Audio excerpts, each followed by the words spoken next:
Opinion Tamil பார்வையாளர் அனைவருக்கும் வணக்கம். நான் உங்கள் யாசேர். விஜய் அவர்கள் சிஎம் ஆன பிறகு தன்னுடைய முதல் சுதந்திர தின உரையை ஆற்றியிருக்கிறார். இந்த உரையில தான் விஜய் அவர்கள் வெறும் 500 ரூபாயில் வசமாக சிக்கியிருக்கிறார். அது மட்டுமல்ல, இந்த உரையில ஸ்டாலின் அவர்கள் பெயரை சொல்லவே பயந்து நடுங்கக்கூடியவர். அவருடைய திட்டங்களுடைய பெயர்களை மட்டும் இவர் பெயரில் ஸ்டிக்கர் ஒட்டியிருக்கிறது தற்போது அம்பலமாகி இருக்கு. இந்த சுதந்திர தின விழாவில் தாவேகாவுடைய அமைச்சர் ஒருவர் வசமாக சிக்கியிருக்கிறார். விஜய் அவர்கள் தேசிய கொடி ஏற்றும் போதே கூட்டணி இருக்கக்கூடிய விசிகாவுக்கும் ஒரு ஆப்பை இந்த சுதந்திர தின விழாவில் விஜய் அவர்கள் வைத்திருக்கிறார். இது எல்லாம் பற்றியும் தான் இந்த வீடியோவில் விரிவாக பார்க்க போகிறோம். இந்த வீடியோவை முழுமையாக பாருங்கள். மறக்காமல் உங்களுடைய ஒப்பீனியன் தமிழ் சேனலை சப்ஸ்கிரைப் பண்ணிக்கோங்க.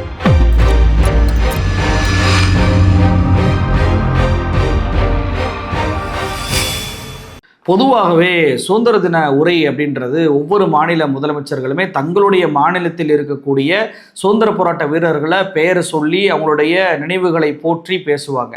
கடந்த காலங்களில் ஸ்டாலின் அவர்கள் முதலமைச்சராக இருக்கும் போதும் இது போன்று தான் பேசியிருக்கிறார்.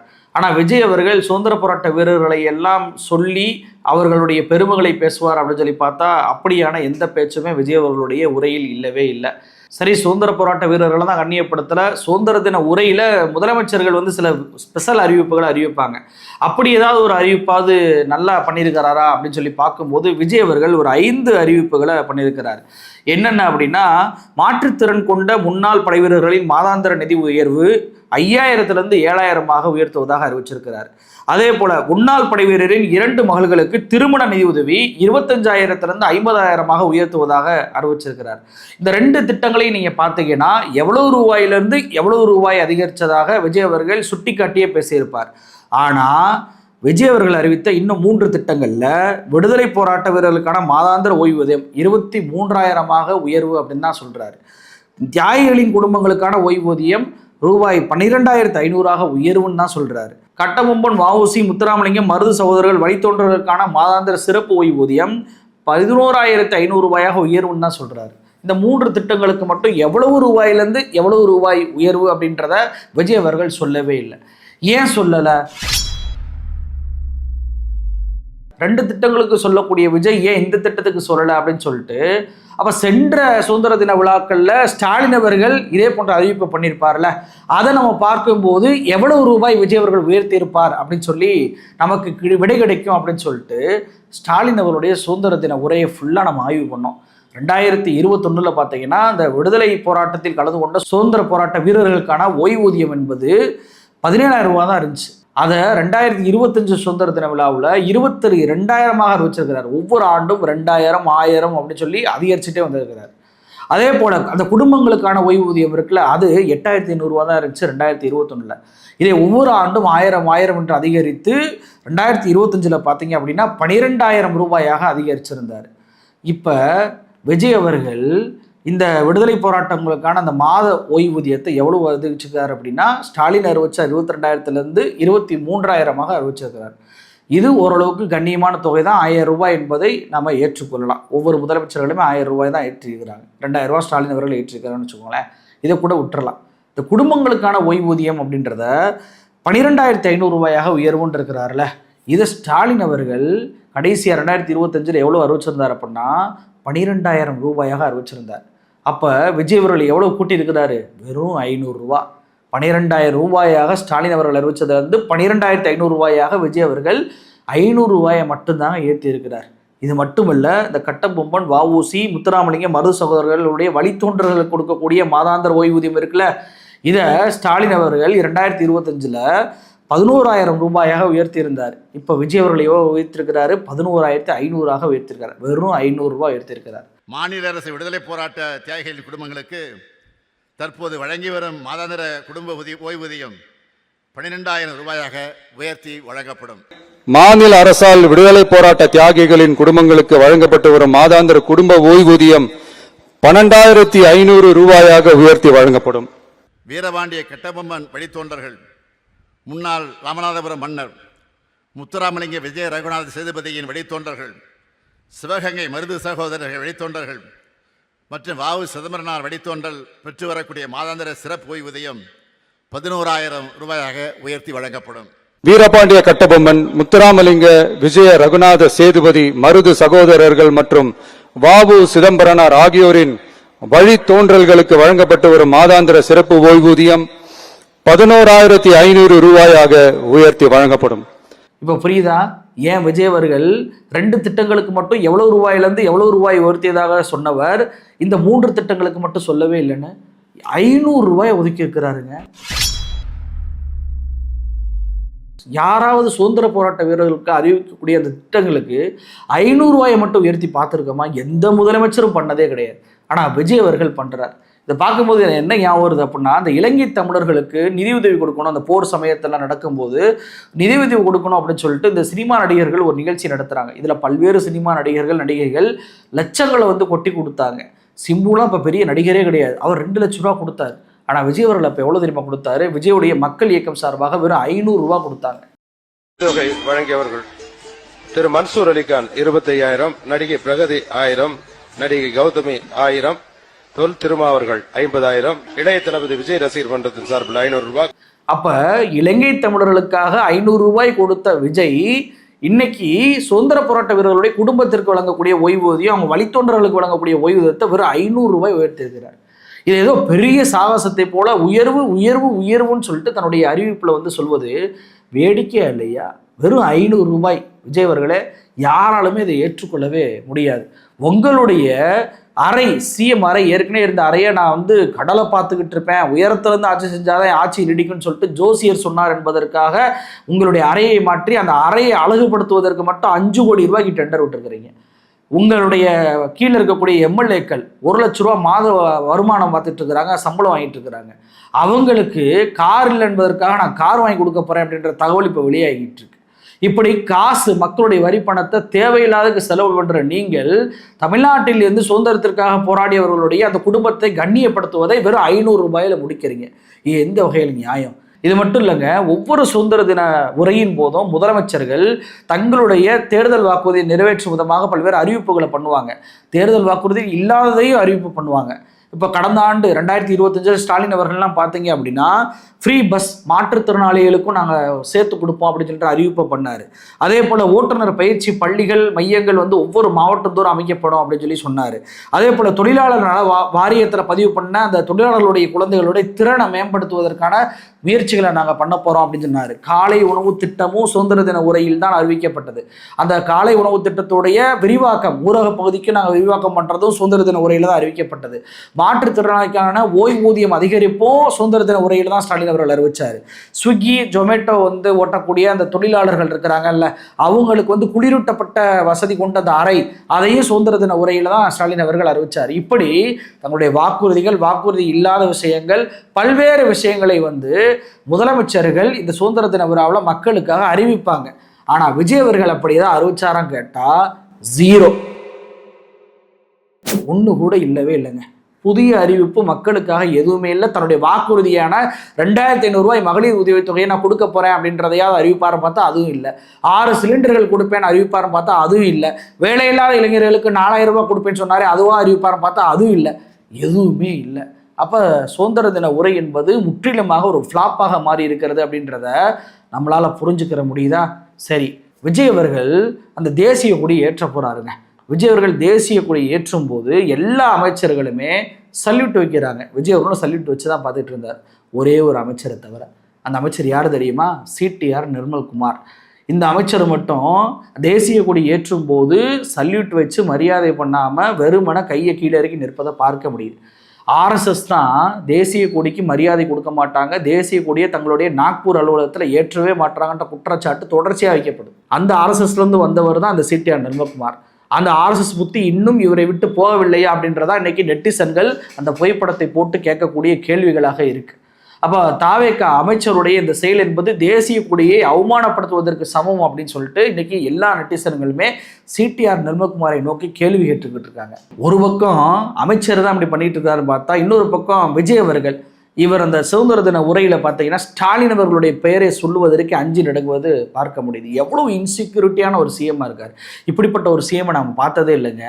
விஜய் அவர்கள் பேசும்போது சொல்றாரு, அதாவது சென்றைய ஆட்சியில் கொண்டு வந்த நல்ல திட்டங்களை எல்லாம் நாங்கள் கண்டினியூ பண்ணுறோம் அப்படின்றார். அப்படி சொல்லும்போது ஜெயலலிதா மேடம் அவர்கள் கொண்டு வந்த அம்மா உணவகம் அப்படி சொல்லக்கூடிய விஜய் காலை உணவு திட்டம் அப்படின்றத மட்டும் சொல்லிட்டு போறார். ஏன் ஸ்டாலின் உருவாக்கிய காலை உணவு திட்டம் என்று சொல்வதற்கு உங்களுக்கு என்ன பிரச்சனை? ஃபார் எக்ஸாம்பிள் ஜெயலலிதா மேடம் கொண்டு வந்த அம்மா உணவகம் திட்டம் அது இன்னும் மெருகேத்தி கண்டினியூ பண்ணிக்கிட்டு தான் இருக்கிறோம். அது மாதிரி காலை உணவு திட்டம் அதையும் இன்னும் விரிவுபடுத்தி 6th ஸ்டாண்டர்ட்ல இருந்து 8th ஸ்டாண்டர்ட் வரைக்கும் அதையும் விரிவுபடுத்தி வர செப்டம்பர் 17ஆம் தேதி பெரியார் அவர்களுடைய பிறந்த நாள் அன்னைக்கு அதை தொடங்க இருக்கிறோம். பார்த்தீங்களா, ஸ்டாலின்ற வார்த்தையே அதில் வரவே இல்லை. ஆனால் ஜெயலலிதா மேடம் அப்படின்னு சொல்லி வருது.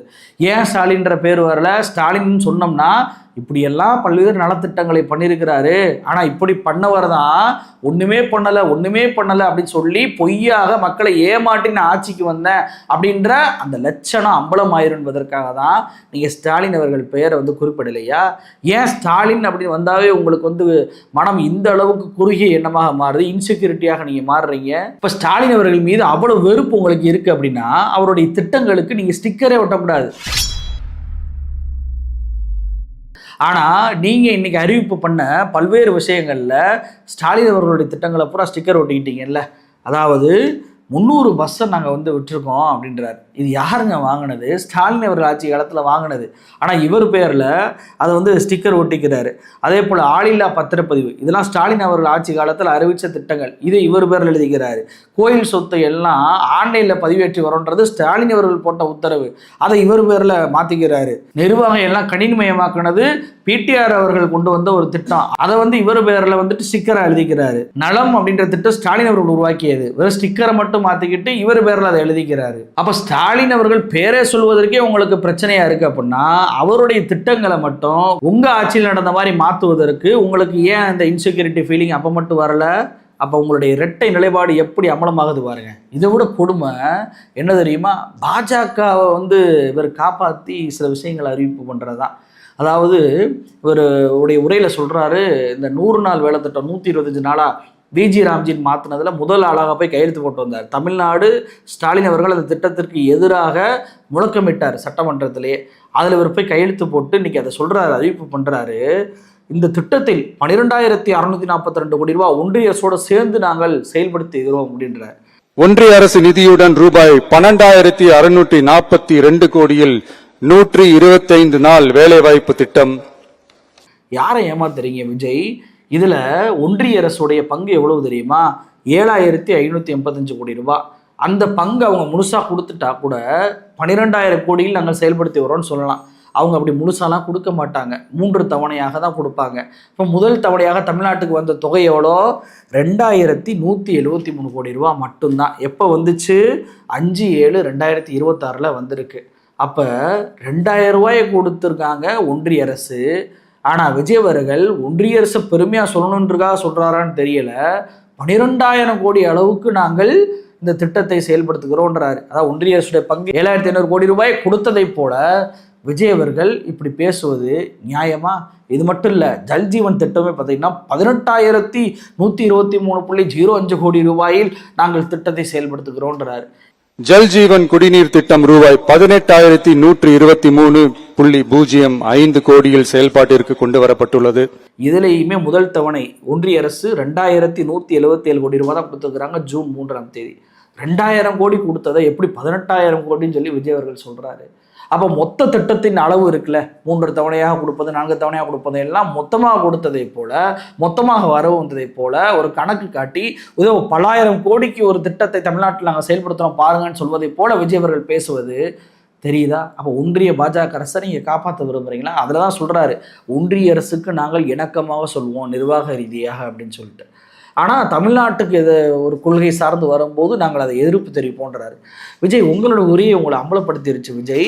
ஒன்றிய அரசு தமிழ்நாட்டுடைய அரசின் மீதான ஒவ்வொரு மாநில அரசின் மீதான தாக்குதல் தான் இந்த விஜி ராம்ஜி திட்டம். 125 நாளாக மாற்றி நான் மொத்த தொகையை 90% 100% கொடுத்துக்கிட்டு இருந்த தொகையை 60% தான் கொடுப்பேன், மீதி தொகையை மாநில அரசு நீ ஏற்றுக்க அப்படின்னு சொல்லி 40% தொகையை உங்கள் தலையில் கட்டுச்சு ஒன்றிய அரசு. 12,642 கோடின்னு பெருமையாக சொல்கிறீங்களா? அதில் 7,585 கோடி தான் ஒன்றிய அரசோட தொகை, மீதி 5,000 கோடி மாநில அரசுடைய வருமானத்திலிருந்து நம்ம போடணும். நீங்கள் மகளிர் உரிமை தொகை கொடுக்க சொன்னால் காசு இல்லை, ஆட்சிக்கு வந்து அடுத்த நிமிஷமே பஸ்ஸில் ஃப்ரீயாக போகலான்னீங்க, அதுக்கும் காசு இல்லை, சிலிண்டர் கொடுக்கவும் காசு இல்லை, எதுக்குமே காசு இல்லைங்க, கஜனா காலிங்க அப்படின்னு சொல்லிட்டு மக்களுக்கு செய்வதற்கு மட்டும் கஜனா காலி என்று சொன்ன விஜய் 100 நாள் வேலை திட்டத்தை 125 நாளாக மாற்றி அதில் 5000 கோடி நீ போடு அப்படின்னு சொல்லும் போது மட்டும் வாயை பொத்தி கொண்டு 5000 கோடி ரூபாய் ஒதுக்கினேன் என்பதை பெருமையாக எப்படி சொல்கிறீங்க? கஜனா காலியாக இருக்கும்போது பாஜக ஒரு திட்டத்தை அறிவித்தால் மட்டும் பாஜக 5000 கோடி நான் ஒதுக்க வேண்டாம் அப்படின்னு சொல்லி ஒதுக்குறீங்களே எப்படி? மக்களுக்காக ஒதுக்க மனம் இல்லை. ஒன்றிய பாஜக அரசு கொண்டு வந்தால் உடனே 5000 கோடி என்ன 10,000 கோடி கூட கொடுப்பேன் அப்படின்ற மாதிரி தான் உங்களுடைய செயல்பாடு இப்போ இதை காட்டுது. இந்த லட்சணத்தில் மாநிலத்துடைய வருவாய் பாதிக்கப்படுது, மாநிலத்துடைய அந்த வருமானம் தேவையற்ற ஒன்றிய அரசு திட்டத்துக்கு கொடுக்கப்படுது. அப்படின்றப்ப முழு தொகையை கொடுங்க, அந்த திட்டத்தை ஏற்க முடியாது என்று ஸ்டாண்ட் பண்ணியிருக்கணுமா இல்லையா? ஸ்டாலின் அவர்கள் ஸ்டாண்ட் பண்ணார்ல, மாநில உரிமைக்காக, மாநில நலனுக்காக அவர் சட்டமன்றத்தில் விஜி ராம்ஜி திட்டத்தை ஏற்க முடியாது, நீங்களே முழு தொகையை வந்து ஏற்றுக்கொள்ள வேண்டும் என்று தீர்மானம் போட்டாரா இல்லையா? நீங்கள் ஏன் அந்த தீர்மானம் போடவே இல்லை? அப்போ மாநில உரிமைக்காக நான் நிற்பேன், ஒன்றிய அரசை எதிர்த்து துணிவாக கேட்பேன் என்று சொல்வது இங்கே அடிபட்டு போச்சு. இன்னும் இந்த லிஸ்ட்டு பல வகையில் போடலாம், ஆனால் உங்களுடைய உரையிலிருந்தே முதல் விஷயமே அடிபட்டதே, உங்களை அம்பலப்படுத்தி விடுதே. விஜய் அவர்களே, இதற்கு பதில் இருக்கா? அப்போ சுதந்திர தின உரையில் சுதந்திர போராட்ட வீரர்களுக்கான குடும்பத்திற்கான ஓய்வூதியத்தை 500 ரூபாயை மட்டும் ஒதுக்கி பெருமையாக சொல்லிக்கிறார் விஜய் அவர்கள். ஸ்டாலின் அவர்கள் பெயர் சொல்வதற்கு பயப்படக்கூடிய விஜய் அவர்கள் ஸ்டாலினோட திட்டங்களை மட்டும் தன்னுடைய திட்டமாக மாற்றி ஸ்டிக்கர் ஒட்டிக்கிறார். தன்னுடைய தாவேக அமைச்சர் இன்னைக்கு தேசிய கொடிய மரியாதை செலுத்தவில்லை என்ற குற்றச்சாட்டு வந்திருக்கு, அதுக்கு என்ன பதில் சொல்ல போகிறார்? இப்படி பட்டியல் போதா இதில் கூட்டணி கட்சி சேர்ந்துருச்சுங்க. விசிகா பாமக இருக்க கூட்டணியில் நாங்கள் இருக்க மாட்டோம், பாமக பாஜக கூட்டணியை நாங்கள் எதிர்க்கிறோம், இதுதான் எங்கள் நிலைப்பாடு அப்படின்னு சொல்லி திமுக ஆட்சியில் மட்டும் சொல்லிக்கிட்டே இருந்தாங்க. ஆனால் விஜய் ஆட்சிக்கு வந்த பின்பு இவங்க போய் ஆதரவு கொடுக்குறாங்க விசிகா. பாமகவை பார்த்தீங்கன்னா அதிலிருந்து விஜய் அவர்கள் மிகப்பெரிய அளவுக்கு அன்புமணியும் விஜயும் நேசமணியாக வந்து செயல்படக்கூடிய அளவுக்கு செயல்பட்டாங்க. அவ்வளவு ஆதரவாக விஜய் அவர்கள் பாமகவை நோக்கி செயல்பட்டார்ல. இன்னைக்கு ஒவ்வொரு சுதந்திர தின விழாவிலையும் கொடுக்கக்கூடிய தகைசால் தமிழர் விருது யாருக்கு கொடுத்துருக்காங்க தெரியுமா? காங்கிரஸுடைய முன்னாள் தலைவராக இருந்த கிருஷ்ணசாமி கொடுத்துருக்காங்க. இவர் வெறும் காங்கிரஸுடைய தலைவராக இருந்தால் பிரச்சனை இல்லை, விசிக்காக எப்படி தெரியுமா ஆப்பா மாறுது? இவர் ராமதாஸுடைய சம்பந்தி சௌமியா அன்புமணி இருக்காங்கல்ல, அவங்களுடைய அப்பா அன்புமணிக்கு மாமனார். அப்போ பாமக ராமதாஸ் அவர்களுடைய குடும்பத்திற்கு அந்த சம்பந்திக்கு தகைசால் தமிழர் விருதை கொடுத்துருக்கிறாரு. அவர் என்ன தமிழுக்கு பெருமை சேர்த்தார் அப்படின்றது எனக்கு தெரியல, சரி கொடுத்துட்டாங்கன்னு வச்சுக்கோங்களேன். அப்போ இதோட விசிகாவோட நிலைப்பாடு என்ன? இப்போ விஜய் அவர்கள் திட்டமிட்டு காய் நகர்த்தி இடைத்தேர்தலாம் இருக்குது, பாமக ஆதரவு வேண்டும் என்று அடிப்படையில் பாமகவை நெருங்கி கொண்டே இருக்கிறார். அதை தான் இந்த அறிவிப்பும் நமக்கு காட்டுது. அப்போ விசிகாவுடைய நிலைப்பாடு என்ன? விசிகா வந்து இது குறித்து எந்த ஒரு தகவலுமே சொல்லாமல் இருக்கேன். நீங்கள் போய் வலிய ஆதரவு கொடுத்தீங்க, ஸ்டாலின் அவர்களை ஆதரவை வந்து விளக்கிக்கிட்டு வலிய ஆதரவு கொடுத்து வெளியிலேருந்து ஆதரவு போல் பேசிக்கிட்டே இருக்கும்போது அமைச்சர் பதவி வாங்கி அமைச்சரவையில் இன்னைக்கு மேதகு பிரபாகரன்லேருந்து பல்வேறு விஷயங்களுக்கு ஜோசியர் வரைக்கும் முட்டு கொடுக்கக்கூடிய நிலைமைக்கு விசிகா மாறி இருக்கு. அப்போ இந்த விசிகாவுக்கு தொடர்ச்சியாக அன்புமணியிடம் நெருக்கிய உறவை காட்டிக்கொண்டே இருக்கிறார் விஜய் அவர்கள். என்ன செய்யப்போது விசிகா? கூட்டணியை விட்டு விலகுமா, இல்லை எதிர்ப்பு குரலை பதிவு பண்ணுமா? தொடர்ச்சியாக எப்படியான நிலைப்பாடுகளை விஜய் அவர்கள் எடுக்கும்போது ஏன் இந்த விசிகா அமைதியாக இருக்கிறது அப்படின்றது தான் இன்றைக்கி எல்லோரும் வைக்கக்கூடிய ஒரு கேள்வியாக இருக்குது. ஒட்டுமொத்தமாக விஜய் அவர்களுடைய சுதந்திர தின உரை என்பது ஒரு ஃப்ளாப்பான உரையாக தான் மாறி இருக்கிறது அப்படின்றது தான் எல்லோருடைய பேச்சாக இருக்குது. நன்றி.